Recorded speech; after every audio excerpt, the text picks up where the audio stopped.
மே 11 திருமணம் நடக்குது. மே 20ஆம் தேதியெல்லாம் இவங்க மேகாலயா ஹனிமூனுக்கு ட்ரிப்புக்கு கிளம்பிடுறாங்க. கிட்டத்தட்ட ஒரு 9 நாள் கேப்பில் கொடூரமாக முறையில் வெட்டி, அதாவது சீரற்ற முறையில் வெட்டுறதுன்னு சொல்லுவாங்கல்ல, போட்டு குத்தி குழந்து கிடக்கு. ரெண்டாவது அங்கே அத்தனை நாளைக்கு வந்து நம்ம நாடாக இருந்தால் நாரி இருக்கும் பாடி, அங்கே நாடுறதுக்கு வாய்ப்பு கம்மி. ஏன்னா அங்கே வந்து கிளைமேட் வந்து சில் கிளைமேட்டில் வந்து வெதரில் வந்து பாடி கெட்டு போகாது, அவ்வளோ எளிமையாக கெட்டு போகாது. நம்ம இவன் ரகுவன்ஷிக்கிட்ட வந்து நம்ம உடம்பு வந்து தொட்டவே கூடாது அவன்னு சொல்லி இங்கேயும் தொட விடலை, மேகாலயிலையும் தொட விடலை. அது ஒரு இன்னசென்ட்டாக ஒருத்தனை டீல் பண்ணி வச்சு அந்த ஹனிமூன்கிறதே வந்து ட்ராப் பண்ணி அப்படியே போஸ்ட்போன் பண்ணி பண்ணி பண்ணி பண்ணி கடைசியாக அவனை பட்டம் செய்துட்டு போய் பிளேஸ் எல்லாம் சுற்றி பார்த்து வந்திருக்காங்க. எங்கெங்கெல்லாம் வச்சு பண்ணலாம், எந்த காட்டேஜில் ரூம் எடுக்கலாம், பிளானாக தெளிவாக ஏற்கனவே எங்கே வச்சு இவ்வளோ தூரம் 20 கிலோமீட்டர் எங்கே இவங்க தங்கியிருந்த விடுதியிலேருந்து 20 கிலோமீட்டர் தள்ளி தான் மர்டர் நடந்திருக்கு. எந்த பிள்ளைங்கன்னா பெற்றோர்கள் வந்து தான் பிள்ளை நல்ல பிள்ளை இல்லைன்னு சொல்லுவாங்களா என்ன? எல்லா பெற்றோர்களும் அதான் சொல்லுவாங்க. சிறுமி ஆசினியை கொலை பண்ண தஷ்வந்த் அவங்க அப்பா தான் கேஸே நடத்துகிறாரு, அவங்க அம்மாவா அவன் தான் கொலை பண்ண அடிச்சு இல்லைன்னு சொல்ல முடியுமா? நம்ம வச்சு பெற்றோர்களை ஏமாத்துகிற பிள்ளைய விட கெட்டவனா தெரியுது பெட்டர் தானே. இதில் என்ன இருக்குது? தப்பு ஒன்றும் இல்லையே. இந்த சோனம்லாம் அப்படி தான், சோனம்லாம் அப்படி தான், வீட்டில் உள்ளவங்களாம் அப்படி ஏமாற்றிருக்காங்க. கல்யாணத்துக்கு முன்னாடியே சொல்லியிருக்கலாம்ல. இது இப்போ ஒரு ஃபேஷன் ஆகி போச்சு நிறைய. ஓகே, கல்யாணம் பண்ணிட்டு வந்துடுறது, கல்யாணம் பண்ணிட்டு வந்துட்டு ஒரு 10-15 நாள் இருக்கிறதுல 1 மாதம் இருக்கிறது, அவனை தொடவே விடுறது கிடையாது. ஏதாவது காரணம் சொல்கிறது, அவனும் நம்ம குளத்து மீன் தானே, எப்போ ஒன்றுமே மீன் பிடிச்சிக்கலாங்கிற எண்ணத்தில் மாப்பிள்ளையும்.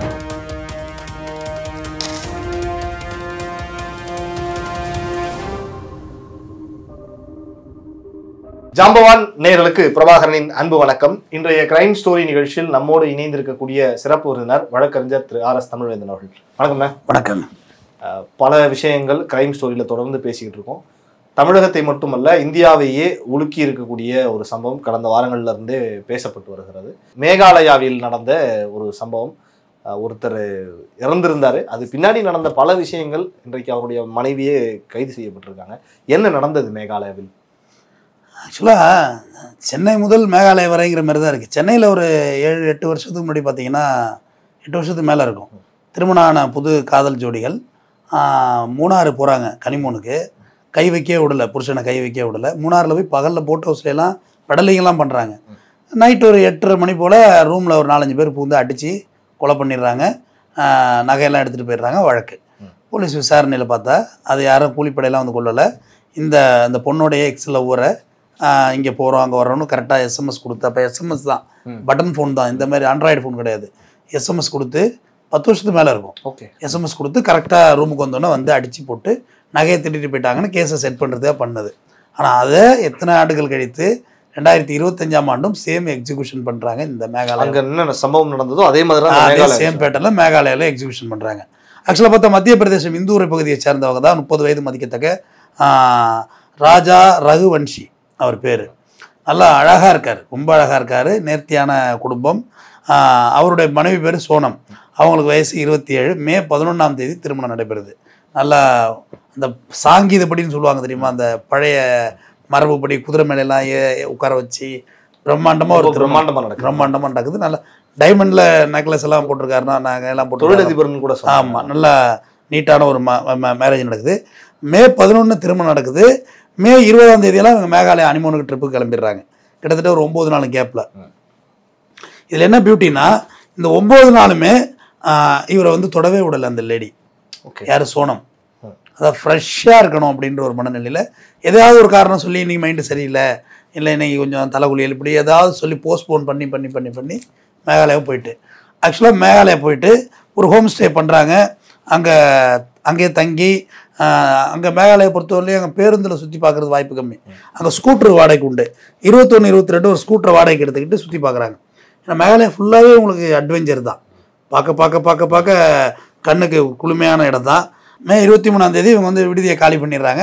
அதுக்கு பிறகு ஃபோன் சுவிட்ச் ஆஃப் ஆகிடுது, எந்த கான்டாக்ட் இல்லை. அடித்து பார்த்துட்டு இவர் ரகுவன்ஷிக்கு அவங்க வீட்டில் ஃபேமிலியில் அடித்து பார்த்துட்டு போலீஸில் புகார் கொடுத்துட்றாங்க.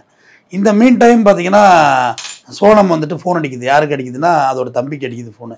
சகோதரருக்கு அடித்து இந்த மாதிரி என்னை வந்து ஒரு குரூப் வந்து கடத்திடுறாங்க. என்னைய உத்தரப்பிரதேசத்தில் இருக்கேன், உத்தரப்பிரதேசத்தில் ஒரு தாபாவில் இருக்கேன், என்னை இங்கே ஒரு கிட்னாப் பண்ணி அவரை அடித்து போட்டுட்டு என்னை கடத்திட்டு வந்துட்டாங்க, நான் இங்கே இருக்கேன் அப்படின்னு சொன்னோன்னே சரி அங்கேயே இரு, நாங்கள் வர்றோம் அப்படின்னு சொல்லிட்டாங்க. அதுக்குள்ளே ரகுவன்ஷி குடும்பம் வந்து வேறு கம்ப்ளைண்ட் கொடுத்துட்றாங்க. ஏன்னா மேகாலயிலேருந்துலாம் ஃபோன் சுவிட்ச் ஆஃப் ஆகுது. புகார் கொடுத்தோன்னா மேகாலயா போலீஸ் வந்து செல்ஃபோன் டவர் அதை வச்சு தேடி பார்க்குறாங்க. அப்போ தேடி பார்க்கக்குள்ள ஒரு தனியாக ஒரு இடத்துல இந்த ஸ்கூட்டர் பைக் இவங்க வாடகைக்கு எடுத்தாங்கல்ல, ஓகே, இவங்க வாடகைக்கு எடுத்து அந்த ஏஜென்சியோட ஸ்டிக்கர் அதில் இருந்திருக்கு. அந்த ஏஜென்சியோட ஸ்டிக்கரை வந்து இங்கே வந்து கேட்குறாங்க, இந்த பைக்கை யார் எடுத்துகிட்டு போனது, இந்த பைக் இங்கே நிற்கிது. ஆமாம் சார், இந்த பைக்கை நாங்களும் தேடிட்டு இருக்கோம் அப்படின்னு ஒன்று. இல்லை, இந்த பைக்கை 2 பேர் கப்பல்ஸ் வந்து எடுத்தாங்கன்னு சொல்லி அங்கே பைக் எடுக்கக்குள்ள சில ஃபோட்டோஸ்லாம் எடுப்பாங்க, ஸ்னாப் எடுத்துப்பாங்க. உங்களை உங்கள் அட்ரஸ் கொடுப்பாங்க, இவங்க தான் வந்து எடுத்தாங்களான்னா இவங்க தான் எடுத்தாங்க அப்படின்னா அந்த பைக் நிற்கிற இடத்துலேருந்து இறங்கி பார்க்குறாங்க. அது ஒரு பள்ளத்தாக்கு. அந்த பள்ளத்தாக்கில் இறங்கி பார்க்கக்குள்ள அவர் போட்டிருந்த ஜர்க்கின் கிடக்குது. ஓகே, ரகுவன்ஷிக்கு பயன்படுத்துகிற ஜர்க்கின் கிடக்குது. அதில் கொஞ்சம் ரத்தக்கரை இருக்குது. பக்கத்தில் ஒரு ரத்தக்கரை படிஞ்ச கத்தி கிடக்கு. இன்னும் கொஞ்சம் தூரம் போனால் கொடூரமாக முறையில் வெட்டி, அதாவது சீரற்ற முறையில் வெட்டுறதுன்னு சொல்லுவாங்கள்ல, போட்டு குத்தி குழந்து கிடக்கு. ரெண்டாவது அங்கே அத்தனை நாளைக்கு வந்து இப்போ நம்ம நாடாக இருந்தால் நாரி இருக்கும் பாடி, அங்கே நாடுறதுக்கு வாய்ப்பு கம்மி. ஏன்னா அங்கே வந்து கிளைமேட் வந்து சில் கிளைமேட்டில் வந்து வெதரில் வந்து பாடி கெட்டு போகாது, அவ்வளோ எளிமையாக கெட்டு போகாது, கொஞ்சம் டிலே ஆகும் கெட்டு போகிறதுக்கு. அப்புறம் பாடி எடுத்து இப்போ அட்டாப்சிக்கு அனுப்பிட்டு என்ன ஏதுன்னொன்னே சந்தேகம் பூரா சோனம் பக்கம் திரும்புது. சோனத்தை வந்து முதல்ல விசாரிச்சோன்னே இல்லவே இல்லை, அவர் அணிந்திருந்த நகை, பிரேஸ்லெட்டு, கோல்டில் இது டைமண்ட் ரிங்கு எல்லாமே மிஸ்ஸிங். ஒரு வழியாக பார்த்துட்டு இல்லை இது அப்படின்னு சோனத்து மேலே முழு சந்தேகம் இருக்குது. உன்னை யார் கடத்திட்டு போனதை உத்தரப்பிரதேசத்தில் கடத்திட்டு போனதா சொன்னில்ல, அங்கே எந்த இடத்துக்கெல்லாம் உன்னை கடத்திட்டு போனாங்க வான்னு போலீஸ் கூப்பிட்டோன்னே பேக் அடிச்சிச்சு.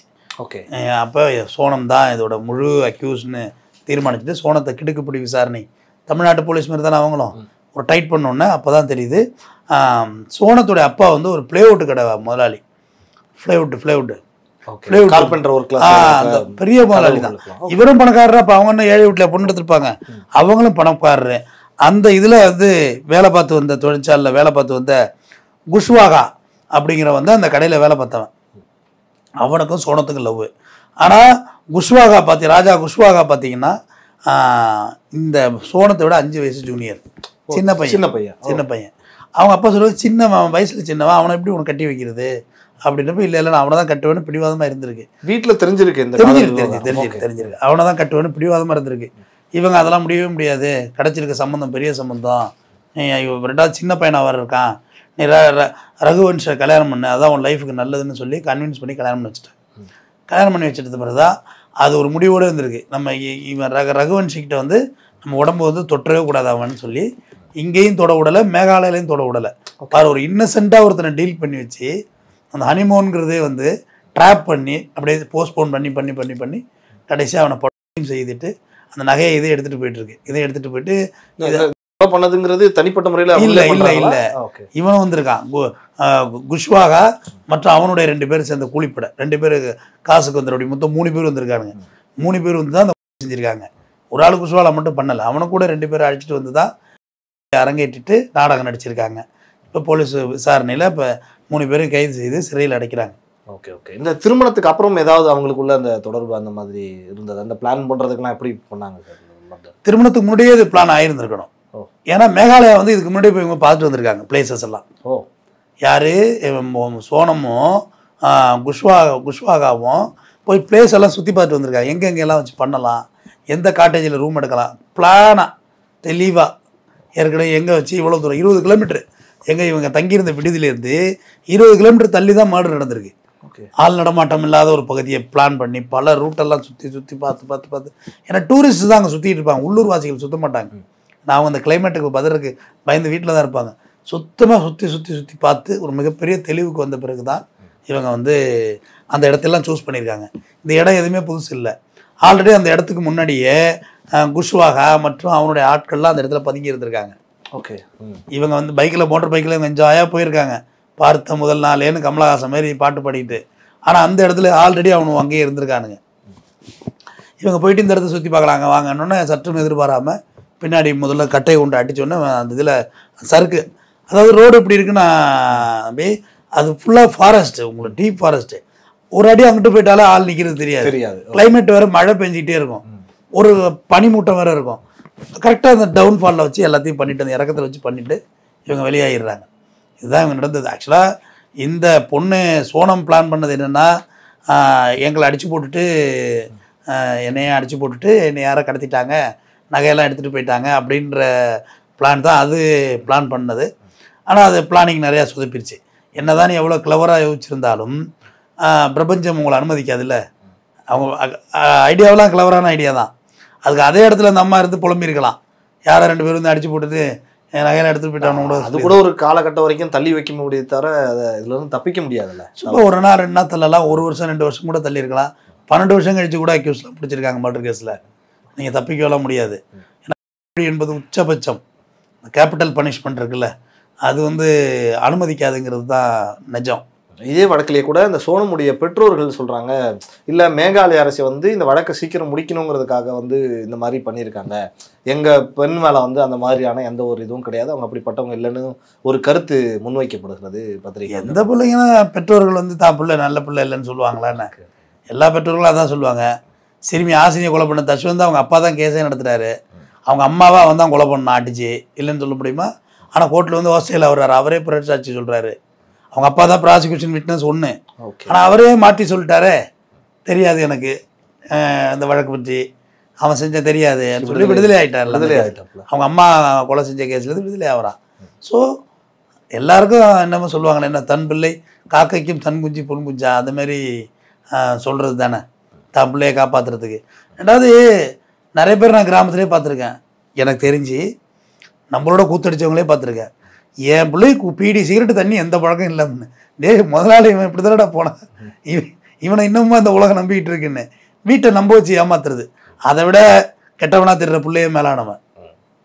நம்ப வச்சு பெற்றோர்களை ஏமாத்துற பிள்ளைய விட கெட்டவனா திடுறது பெட்டர் தானே. இதில் என்ன இருக்குது, தப்பு ஒன்றும் இல்லையே. இந்த சோனம்லாம் அப்படி தான், சோனம்லாம் அப்படி தான், வீட்டில் உள்ளவங்களாம் அப்படி ஏமாத்திருக்காங்க. கல்யாணத்துக்கு முன்னாடியே சொல்லியிருக்கலாம்ல. இல்லை சொல்லியிருக்காங்கன்னு சொல்கிறீங்களே, பெற்றோர்கள் நீ கல்யாணம் பண்ணி வச்சுன்னா ஓடி போயிடும்னு சொல்லியிருக்கலாம்ல. ஓகே, அதுக்கான ஒரு உரிமை உனக்கு இருக்குது. அவனை கொலை செய்யறதுக்கான உரிமை உனக்கு யார் கொடுத்தது? இந்த இதில் அந்த விஷயம் அவரு ரொம்ப பாவம்ல. இந்த ஏங்க வெரி இன்னசென்ட்டுங்க. இது என்ன கொடுமை? நான் ஃபஸ்ட்டு சொன்னல சென்னையிலேருந்து அழைச்சி கொண்டு வச்சு கொலை பண்ணேன்னு, கல்யாணத்து அன்னைக்கே சொல்ல வேண்டியது தானேங்க. இதுமாரி உனக்கு எனக்கு சரியாக வராது. வடிவேல் கூட ஒரு படத்தில் மருந்தடிக்கிறவர் வருவார், கோவை சாரில் வந்து டீயை குடிச்சுட்டு ஓடி போயிடும், நீ கல்யாணம் பண்ணால் விஷத்தை கொடுத்துருன்னு சொல்லுவோம். கல்யாணம் பண்ணுறவாங்க, உன்னை அப்பயே சொன்னாலடா நீ ஓடி போயிருன்னு, உங்கள் அப்பா தான் என்ன ரொம்ப பிடிச்சிருக்குன்னு சொன்னாருன்னு சொல்லுவாங்க தெரியுமா? ஆமாம், அந்த படம் ரொம்ப நல்லா இருக்கும். அது நல்லா இருக்கும். அது ஆக்சுவலாக இந்த காமெடிக்காக நான் சொல்ல வரல. ஒரு விஷயம் உங்களுக்கு வந்து ரேஸ் ஆகுதுன்னா அதை நீங்கள் உண்மையை சொல்லிடணும்ல. உங்களை எனக்கு பிடிக்கல, செட் ஆகாது, நான் ஓடி போயிடுவேன், கல்யாணத்துக்கு முன்னாடியே கூப்பிட்டு சொல்லியிருக்கணும்ல. இவங்க பெற்றோர்களோட முட்டாள்தனம் ஒரு பக்கம் இருக்குது. பெற்றோரோட யார் சோனத்தோட பெற்றோரோட முட்டாள்தனத்தில் ரகுவன்ஷி அநியாயமாக செத்து போகிறாருல்ல. ஒரு சின்ன கம்யூனிகேஷன் கூட இருக்காதுங்க. ஏமா பிடிச்சிருக்கா நிஜமா அப்படின்னு கேட்டு கல்யாணம் பண்ண சொல்கிறேன். நம்ம இளைஞர்களுக்கு சொல்கிறேன், தமிழ்நாட்டிலேயே இது நடந்திருக்குன்னு தான் உங்களுக்கு கோடிட்டு சொல்கிறேன். 10 ஆண்டுகளுக்கு முன்னாடியே, 10 வருஷத்துக்கு முன்னாடியே, அந்த ஆண்ட்ராய்டு ஃபோன் வர்றதுக்கு முன்னாடியே நான் சொல்லிட்டேன். SMS கொடுத்து தான் கொலை பண்ணாங்க. SMS எல்லாம் எடுத்தாங்க போலீஸ் ரெக்கார்டு. எனக்கு நல்லா ஞாபகம் இருக்குது அந்த வழக்கு. கிரைம் இன்னைக்கு நேற்றுக்கு நான் படிக்கலை, சின்ன வயசுலேருந்து அது நிறையா அது ஆர்வமாக படித்த தொட்டு எனக்கு அதை பற்றி தெரியும். அப்போயே SMS எல்லாம் எடுத்தாங்க போலீஸ், பிரிண்ட் அவுட்டெல்லாம் எடுத்தாங்க SMS வச்சு. கண்ணெதிர ஒன்று தாலி கட்டி வீடியோவில் 5:30 மணி வரைக்கும் போட் ஹவுஸில் பெடலிங் போட்டுக்கிட்டு இருக்காங்க, சைக்கிளில் உட்காந்து, இது அந்த போட்டில் உட்காந்து அவனை வந்து கொலை பண்ணுற 7:30 மணிக்கு தான். எவ்வளோ பெரிய சேடிஸ்ட் தானே அது, எவ்வளோ குரூதமான எண்ணம் இது. அதே தான் சோனம் பண்ணியிருக்கு எத்தனை ஆண்டுகள் கழித்து.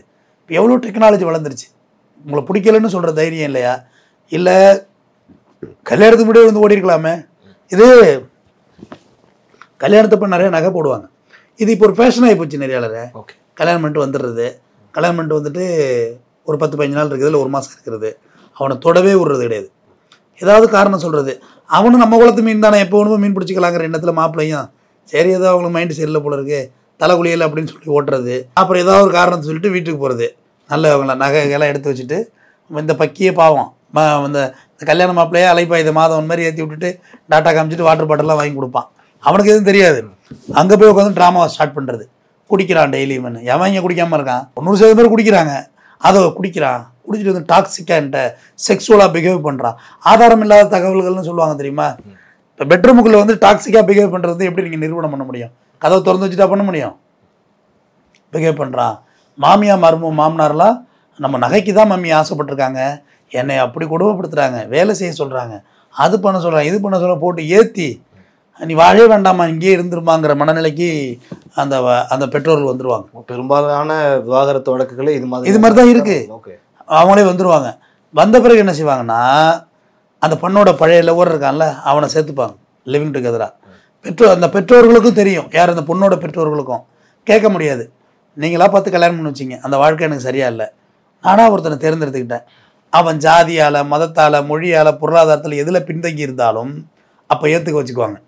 ஏன்னா நீங்கள் பார்த்த கல்யாணம் தான் எனக்கு செட் ஆகலை. அப்போ நான் 2ஆம் தரம் தானே, அந்த பொண்ணு வந்து 2ஆம் தரம் ஆகிடுது இல்லை. அப்போ அதோட கொஞ்சம் ப்ரொஃபைல் கீழே உள்ளவங்களுக்கு, பொருளாதாரத்தில் கீழே உள்ளவங்க, வேலை வெட்டியில் அவனுக்கு வச்சுக்கிட்டா கூட அதை முதல்ல பண்ணியிருந்தா இந்த பிரச்சனையே இல்லாமல். முதல்ல பண்ணால் பெட்ரோல் ஒத்துக்க மாட்டாங்கல்ல. அவன் என்ன சாதி, அவன் என்ன போகிற காசு பணம் இல்லாமல் இருக்கான், வேலை வெட்டிக்கு போகாமல் இருக்கான், சும்மா தெண்டத்துக்கு பெட்ரோல் போட்டு ஊரை சுற்றுறான்னு சொல்லுவாங்கல்ல. அது ஒரு கல்யாணத்தை பண்ணி ட்ராப் அவுட் வந்துட்டா ஜுவல்ஸ் கிடச்சிரும்ல. வெறுசா அவனை கல்யாணம் பண்ணி வச்சா நகை போடுவீங்களா? லவ் மேரேஜுக்கு, பெரிய மேரேஜுக்கு நீங்கள் கிராண்டாக செலிப்ரேஷன் பண்ணி நிறைய நகை, காரு, பைக்கு எல்லாம் வாங்கி கொடுத்துருவீங்க. முதல்ல போலீஸ் ஸ்டேஷனில் கம்ப்ளைண்ட் கொடுத்தோன்னே அந்த பொருளை மீட்டு கொடுத்துருவாங்க. பொண்ணுக்கு தான் பீரோ, கட்டில் எல்லாமே வந்துடும். அந்த பிறகு நீங்கள் பழையபடி உங்கள் எக்ஸில் ஊரோடு வாழ்ந்துக்க வேண்டியது தானே, முன்னாள் ஊரோட மறுபடியும் உங்கள் வாழ்க்கையை தொடங்கிக்க வேண்டியது தானே. இது நடக்கலைன்னு சொல்கிறீங்களா? ஆதாரமே வச்சுருக்கேன், இது நடந்துக்கிட்டு தான் இருக்குது. பழையபடி இவங்க 2 பேரும் அப்படியே லைஃப் ஸ்டைலை தொடங்கிடுவாங்க. அது எவ்வளோ நாள் போய் கசக்குதுன்னு தான் தெரியலை. திருமணம் என்பது பெரியவர்கள்லாம் கூடி நிச்சயித்து பல பேர் சேர்ந்து ஆன்றோர் சான்றோர்லாம் வாழ்த்தி இந்த இல்லறத்தை நோக்குறோம். வள்ளுவனே இல்லறவியலை வந்து எவ்வளோ புனிதமானதாக எழுதியிருக்கிறான் வள்ளுவன். அது நோக்கின பிறகு இப்போ ஒரு மேகாலயில் கொண்ட கொலை பண்ணிவிட்டு அவனை சோனம் நீ தப்பிச்சிட போறியா? ஓட்டு கேஸ், உன் பேர் நாரி, வீர் நாரி, உன் ஊர் எங்கே இருக்குது? மேகாலயா. அந்த ஊர்லேருந்து இங்கே உட்காந்து மெட்ராஸில் உட்காந்து பேசிகிட்டு இருக்கோம். மெட்ராஸில் மட்டும் பேசுகிறோம், இன்னும் ராமநாதபுரத்துலேயும் உட்காந்து பேசிகிட்டு இருப்பாங்க. இந்தியா ஃபுல்லாக பேசி உலகம் பூரா அந்த வீடியோ போயிடும். உன் மான மரியாதை எல்லாம் போயிடுதா? ஸோ வாழ்க்கை பிடிக்கலையா, கல்யாணம் வேண்டான்னு டிக்ளேர் பண்ணு. நீ பண்ணி வச்சாலும் நான் ஓடி போயிடுவேன்னு சொல்லு. இல்லை வடிவேலுக்கு பால் கொடுத்த பேர் உன்னை கொண்டுருவேன், என்னை கட்டுற வேலைலாம் வச்சுக்காதுன்னு போய் காதை கடிச்சிருங்க. அவனாவது தப்பிச்சு போயிருப்பானா? அவ்வளோ அழகாக இருக்கான் அவன். பட் இவங்க லவ் பண்ணுறதா சொன்னாங்க பார்த்தீங்களா, ராஜா குஷ்வாகா, அவனை பார்க்கவே சகிக்கலை, கன்றாவி. ஆனால் இவன் அவன் அப்படியே ராஜா மாதிரியே இருக்கான், அவன் அவ்வளோ அழகாக இருக்கான். பட் அவனை விட இந்த பழைய காதல் ஃப்ளேவுட் கடையில் வேலை பார்த்தவன் இவன் ஒரு முதலாளி. ஃப்ளேவுட் கடையில் வேலை பார்த்தவன் மேலே லவ் அதிகமாக இருக்குது. அப்போ பெற்றோர்களுக்கும் ஒரு புரிதல் இல்லை. பொண்ணுக்கு பிடிச்சிருக்கா கல்யாணம் பண்ணி வைங்க, அதை எடுத்துகிட்டு ஏடாவடம் பண்ணி 100ஆவது பொண்ணு ஒருத்தனை கொலை பண்ணுறதுக்கு அனுமதிக்காதீங்க.